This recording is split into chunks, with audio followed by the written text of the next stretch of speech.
అయోధ్య రాముల వారిని తలుచుకోకుండా ఉండలేము. అలాగే అయోధ్య పూజా సామాగ్రి కూడా వాడకుండా ఉండలేము. అయోధ్య పూజా సామాగ్రి వాడండి, మీ పూజని పరిపూర్ణం చేసుకోండి. డీలర్షిప్, డిస్ట్రిబ్యూషన్, హోల్సేల్ కై సంప్రదించవలసిన నంబర్లు.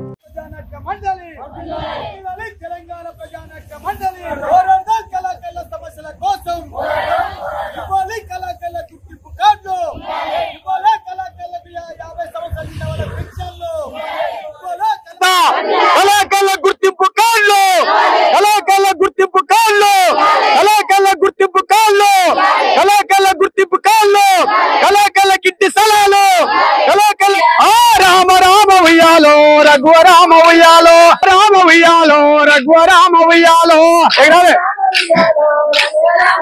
అరో కొమ్మన పండున్నది ఉయ్యాలో, కోరుత పొలమొత్తునా ఉయ్యాలో. అయ్యో రామ రామ ఉయ్యాలో, రఘువరామ ఉయ్యాలో. ఈరోజు తెలంగాణ ప్రజానాట్య మండలి యాదాద్రి భువనగిరి జిల్లా ఆదివారంలో కలెక్టరేట్ కార్యాలయం వద్ద కళాకారుల సమస్యల మీద ధర్నా చేపట్టడం జరిగింది. ఈ ధర్నా ఉద్దేశం కళాకారులందరూ కూడా గుర్తింపు కార్డులు ఇవ్వాలి.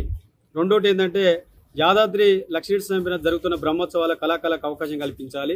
మూడో అంశం ఏంటంటే ఈ ప్రభుత్వం ప్రవేశపెట్టి ఇంటి స్థలం ఇచ్చి ఇంటి స్థలం ఇల్లు నిర్మించుకోవడానికి ఇందిరమ్మ భాగంగా 5 లక్షల రూపాయలు గృహ నిర్మాణ కింద ఇవ్వాలి.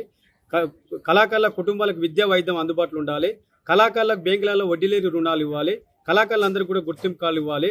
ఈ కళాకారులందరూ కూడా ఇంటి స్థలాలు ఇచ్చి 60 సంవత్సరాలు పైపడ్డ వాళ్లకు గీత కార్మికులు, నేత కార్మికులు ఎట్లయితే 50 సంవత్సరాలు పింఛను ఇస్తారో ఈ కోలాట కళాకారులందరూ కూడా ఆ విధంగా నెలకు పింఛను ఇవ్వాలని సందర్భంగా కోరుతా ఉన్నాం. కళాకారులందరూ కూడా ఈ ప్రభుత్వం ఆదుకోవాలని కోరుతూ తెలంగాణ ప్రజానాట్య మండలి యాదాద్రి భువనగిరి జిల్లా ప్రధాన కార్యదర్శి చెక్క వెంకటేష్ గా నేను ప్రభుత్వాన్ని డిమాండ్ చేస్తాను. అయోధ్య రాముల వారిని తలుచుకోకుండా ఉండలేము. అలాగే అయోధ్య పూజా సామాగ్రి కూడా వాడకుండా ఉండలేము. అయోధ్య పూజా సామాగ్రి వాడండి, మీ పూజని పరిపూర్ణం చేసుకోండి. డీలర్షిప్, డిస్ట్రిబ్యూషన్, హోల్సేల్ కై సంప్రదించవలసిన నంబర్లు.